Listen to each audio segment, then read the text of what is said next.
Here, back with another reaction video. This time reacting to El Cid, Knight of Two Worlds, Reconquista documentary by Kings and Generals. Now, I apologize if I butchered the pronunciation of the R word.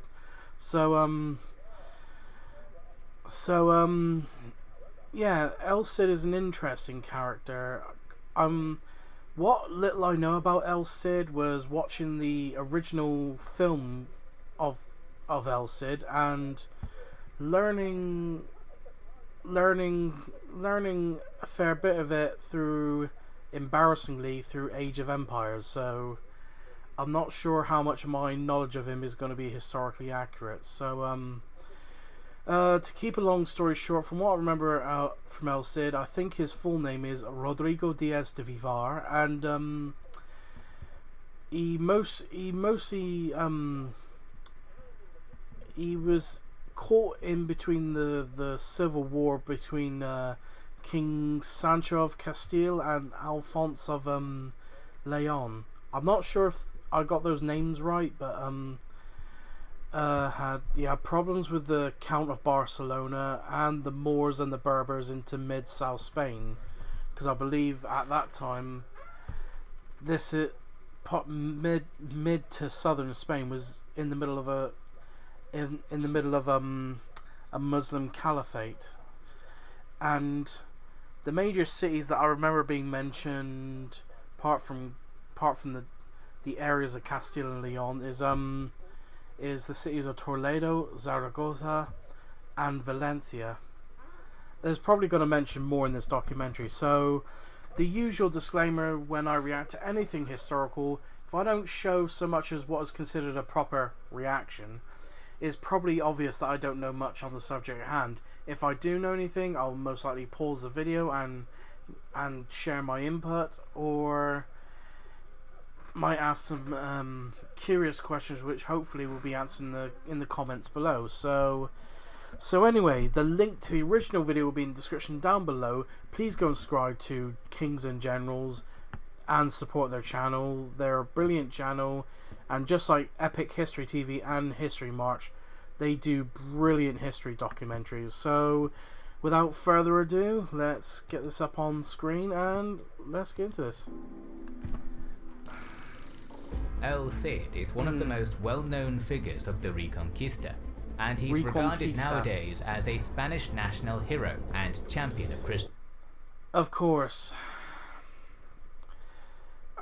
I mispronounced the R word, because if you take off the R-E and the A, it's pronounced as conquist, as in conquistadors.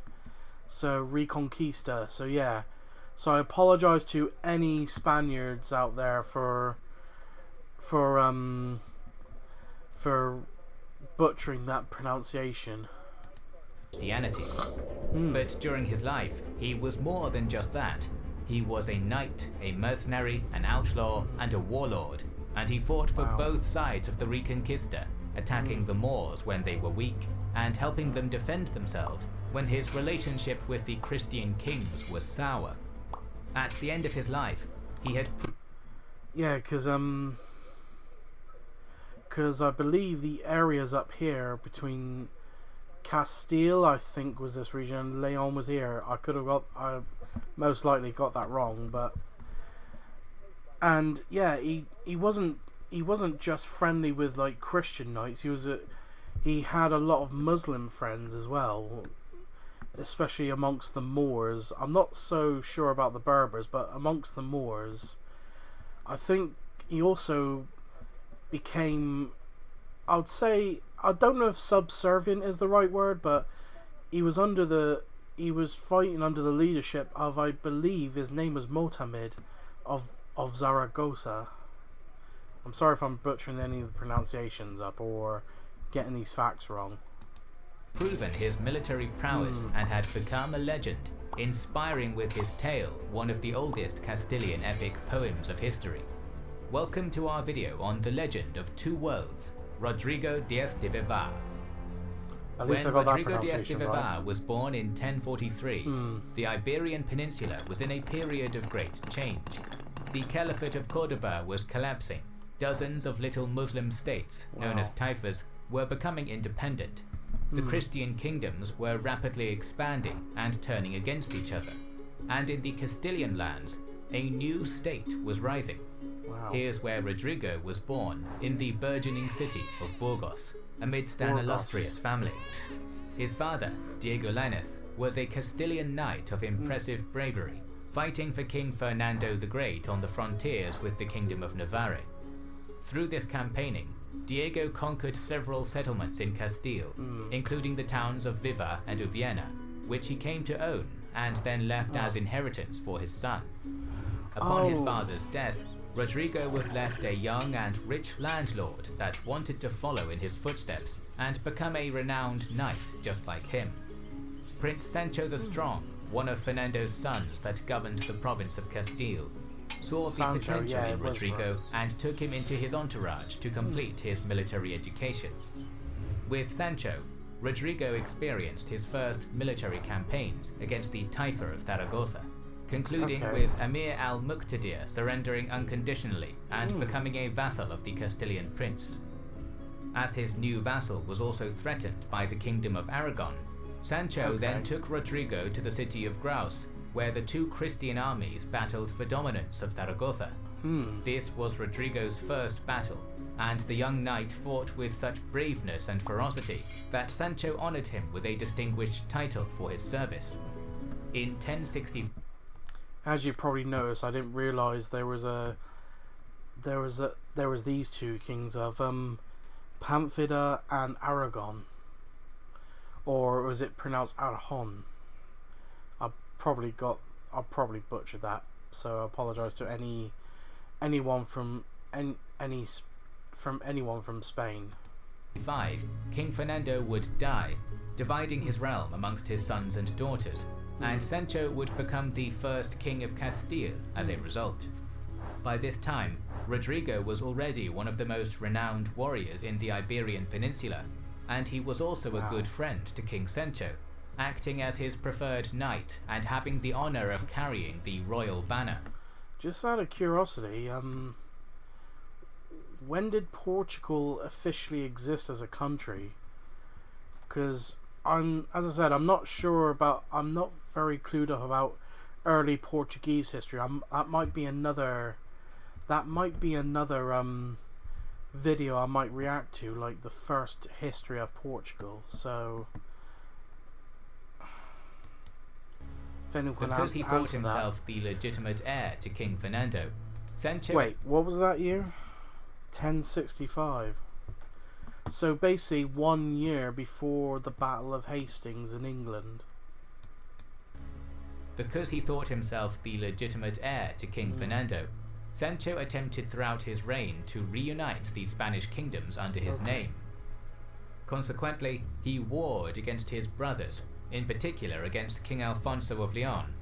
In these years, Rodrigo met Alfonso's forces in several pitched battles, demonstrating great courage and thus increasing his personal prestige. The wars between the brothers culminated at the famous Battle of Golpejera, where the forces of Castile and Leon clashed in a chaotic struggle for the dominance of both kingdoms. Initially, the Leonese were expelled and had to retreat, but then King Alfonso reinforced his army and led it back to meet the Castilians. After a fierce fight, the Castilians were pushed back, and King Sancho barely managed to escape alive.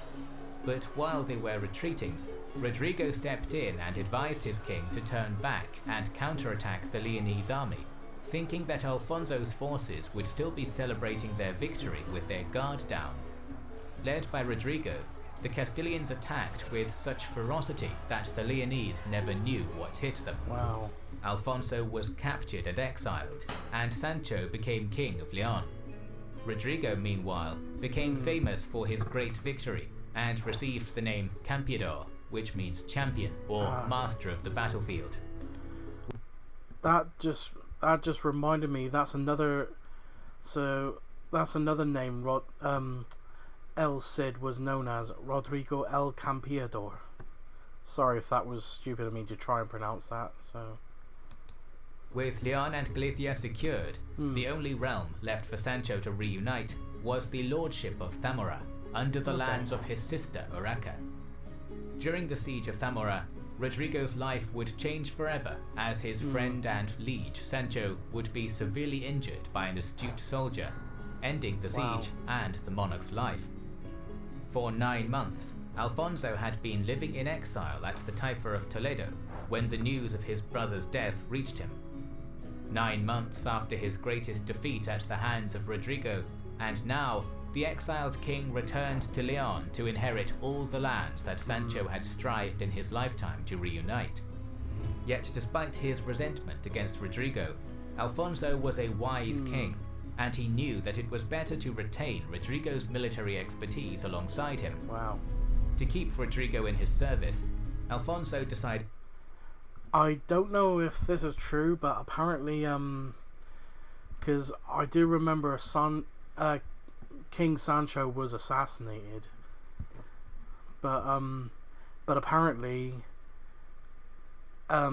Rodrigo actually done practically the unheard of, making a king swear over holy books or holy relics. To marry him. Bearing in mind, I'm going by the film El Cid, and little bits of her here and there. So I don't know how much of that is true, but apparently Rodrigo had the gall to make Alfonso swear over holy books and holy relics that he had nothing to do with Sancho's death. With Jimena Diaz, one of his cousins. Rodrigo's relationship with Alfonso thus improved, and his marriage to Jimena was very beneficial as well, bringing him very close to high... Apologize, I don't know if I got this right, but wasn't she from Asturias? Or is that wrong? And if it is, I probably mispronounced it. Nobility, and having 3 children with her. Although Rodrigo and Alfonso were now on better terms, Rodrigo wouldn't recover the high position he enjoyed with Sancho. Instead, King Alfonso's preferred knight would be Garcia Ordóñez, Count of Nájera, who would develop a fierce rivalry with Rodrigo. In 1079, Alfonso assembled his most trustworthy knights to collect tribute from his Moorish vassals, as they had a vassalage contract of protection with the Leonese king in exchange for annual tribute. Rodrigo was among these knights, and he was sent to the Taifa of Seville under the Emir al-Mu'tamid. When Rodrigo arrived at Seville, al-Mu'tamid was amidst an ongoing war with the Taifa of Granada, and so the Emir called Rodrigo to honour their contract and come to his defence. Concurrently, the Count of Nájera had been sent to Granada with the same objective, and he had been asked the same for the Emir of Granada, to which he gladly agreed. Rodrigo tried, to no avail, to peacefully resolve the conflict between the two taifas, but when the Count of Nájera invaded with a huge Moorish army, Rodrigo had no other choice but to interfere. At the castle of Cabra, he led the civilian army against that of Granada, and he won a great victory, capturing his rival in battle and further increasing his prestige. When he returned to Seville, al-Mu'tamid happily paid his tribute and also offered many gifts to Rodrigo for his bravery. As he got back to Leon, even Alfonso praised his ferocity in battle, although the Count of Nájera, now released from Rodrigo's imprisonment, falsely accused him of stealing part of the tribute for himself, which fell on the king's deaf ears. A year later, however, the Emir of Toledo attacked the castle of Gomaz and was defeated by Rodrigo. The Castilian knight decided to pursue his foe without the agreement of King Alfonso, ransacking the countryside of Toledo as a result, which earned the ire of Alfonso, who was convinced by the envious Count of Nájera and other enemies of Rodrigo to exile him. Saddened by the news, Rodrigo took his wife and children and left to seek employment elsewhere, essentially working as a soldier of fortune. In Zaragoza, the Emir al-Muqtadir, old vassal of King Sancho and an old acquaintance of the Castilian knight, received him with open arms, and trusted him with the defense of his state. But the Moor was very old and sick, and he would perish a few months later, dividing his realm between his two sons, with Al-Mu'taman receiving the Taifa of Zaragoza and Al-Mundir receiving the Taifa of Lerida. Rodrigo would remain in the service of Al-Mu'taman for 4 years, earning his trust and friendship, and occupying a high position in the court of Zaragoza. With his new patron, Rodrigo defended the Moorish realm from the armies of King Sancho of Aragon, Count Berenguer of Barcelona, and even from Al-Mu'taman's brother, the Emir of Lerida. At the Battle of Almenar, for instance, the combined forces of Lerida and Barcelona were besieging the castle of Almenar with a huge army. First, Rodrigo attempted to pay them off, but Count Berenguer noticed that his army was bigger than that of Zaragoza, and so decided to refuse Al-Mu'taman's payment, mocking him about Rodrigo's chances and continuing the siege instead. Irritated by his refusal, the knight ordered his men to arm themselves and started marching into battle. Thus Berenguer's forces were taken by surprise by the ferocious drive of Rodrigo's army, suffering huge casualties and the imprisonment of Count Berenguer himself. Another important battle came in 1084, as Al-Mu'taman sent Rodrigo to ransack Lerida's lands and to attempt to conquer a route to the sea. This time, the Emir of Lerida managed to get an alliance with the King of Aragon, marching together to Morea with the objective of repelling the Castilian outcast. Rodrigo faced them with his smaller army, and after a grueling struggle, the Aragonese forces retreated, with Rodrigo in pursuit. The knight essentially destroyed his foe and captured more than 2,000 men. It's probably in this great victory that Rodrigo was first called Cidi by his Moorish soldiers, translated in Spanish into Cid, although there is no evidence of contemporary use of this name. That same year, Al-Mu'taman would die of old age and would be succeeded by his son, Al-Musta'in, whom El-Cid continued to serve for some time. But when the Almoravids entered into the Iberian Peninsula and defeated King Alfonso at the Battle of Sagrajas, Rodrigo was recalled back into Leon and was pardoned by Alfonso, who needed strong military men to face the Almoravid threat. Now reconciled with his liege, El Cid departed Castile at the head of a small army to vassalize the Taifa of Valencia. There he managed to scare off the forces of the Count of Barcelona and those of Emir al-Qadir of Valencia, who then became a vassal to King Alfonso. In 1088, the Almoravids returned to the Iberian Peninsula to wage war upon the Christian kingdoms. Joined by the southern Taifas, they laid siege to the castle of Aledo, to which Alfonso marched to defend. Naturally, Alfonso asked his best knights, including Rodrigo, to join him in this struggle, but El Cid had a logistics problem, and he ended up waiting for his liege on a different route to that which Alfonso had taken. In the end, the Christians managed to win the day, although El Cid failed to join them in battle. For this, King Alfonso was very furious, and fueled by the Count of Najera's suspicions that Rodrigo was a traitor, he ended up exiling him for a second time.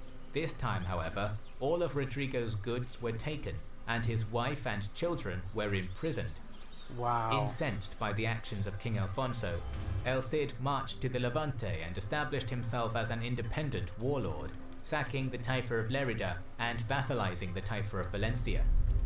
For the second time, the Emir of Lerida and the Count of Barcelona felt threatened by Rodrigo's might, and so decided to join forces to oust him.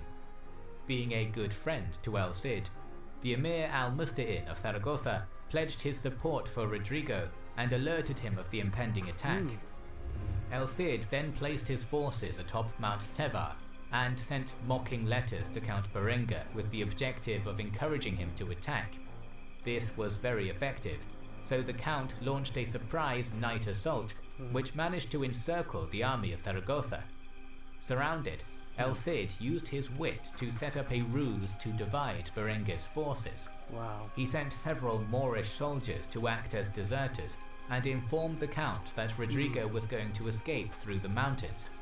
Berenguer believed this, and so he divided his forces to cover the escape routes. There, the soldiers of Barcelona were ambushed and Yeah, because isn't Barcelona at this time Catalonia? I know there's still that debate still going on to this day, but at the time, wasn't Barcelona considered just like as the region of Catalonia? I could be. Can someone please let me know in the comments below? Mounted by Rodrigo's men. El Cid then reunited his forces and charged against the remaining soldiers of Berengue. Wow. After a fierce struggle, Rodrigo came out on top again, resulting in the Count being imprisoned, along with 50 of his finest knights. Wow. Once the battle had concluded, the Castilian warlord treated them with great mercy and agreed to set them free in exchange for a huge tribute. The Count and El Cid would remain friends and would not fight each other ever again, with Rodrigo becoming the most powerful man in the Levante and establishing a protectorate over the taifas of Lerida, Albarracin, Alpuente and Valencia. Wow. Using his newfound influence, El Cid brokered a peace between his friend Al-Musta'in and the King of Aragon. He negotiated with King Alfonso for the release of his family, and he even went so far as to raid the lands of the Count of Najera, his longtime rival. But in 1092, his dominance of the Levante was finally contested by the Almoravids, who managed to depose and execute the Emir al-Qadir of Valencia, taking control of the city and the surrounding lands. In response, El Cid gathered thousands of men and moved to the village of Caboya to prepare for the conquest of Valencia. The siege of Valencia lasted almost 9 months, and in the meantime, Rodrigo battled against some of his rebellious Moorish vassals, such as the Emir of Albarracin. In the end, the city had become depleted and had to concede defeat, opening the gate to El Cid's army. Victorious, Rodrigo established a lordship over the city, self-styling himself as Prince of Valencia. Angered by this turn of events, the Almoravids sent a huge army to reconquer the city, making camp at Cuerte to prepare for the siege. For several days, the Saracens laid siege to Rodrigo's capital, howling and shooting arrows against the walls of the city. But on the 10th day, El Cid gathered the defenders and launched a surprise assault against the Almoravid army. During the night, Rodrigo secretly left the city with most of his men to place them at the rear of the Almoravid camp at Cuerte. I don't know if this is true, but I think El Cid was wounded by a stray arrow, and I always thought it was the Berbers that that Rodrigo or El Cid faced. Meanwhile, at dawn, a small Christian force would exit the city through the western gate to draw the besieging army away from camp. Once the Muslim vanguard was far away, El Cid charged against the Almoravid camp with such strength and bravery that the Saracens were completely routed and quickly disbanded. At the same time, the vanguard of the Almoravids saw their rearguard collapse and thought that King Alfonso had come with reinforcements to lift the siege, so they also disbanded and started to retreat. Thus, El Cid won with his astute plan an amazing victory, securing his control over Valencia and further solidifying his new state. Around the same time, King Sancho of Aragon died and his son Pedro succeeded him. As the young king feared an incoming attack by the Almoravids, he rapidly reached out to El Cid with a proposition of friendship, to which Rodrigo agreed. And so, in result, the Kingdom of Aragon and the Principality of Valencia formally entered into an alliance. The next year, Rodrigo campaigned around his state to conquer the castles of Olocau and Serra, two Muslim strongholds, with the intention of safeguarding the surroundings of Valencia. Yet in 1097, the Almoravids gathered a formidable army to reconquer Valencia and avenge their previous defeat. The alliance with Aragon came in handy, as King Pedro marched with his army and joined El Cid at Valencia. Together, the two combined armies would repel the attack of the Almoravids, who wouldn't dare to attack El Cid ever again. Rodrigo would then conquer the Muslim strongholds of Almenara and Sagunto, finally consolidating his dominion over the entire Taifa of Valencia. This success would be celebrated with the consecration of the old Mosque of Valencia, which was transformed into the Cathedral of Santa Maria.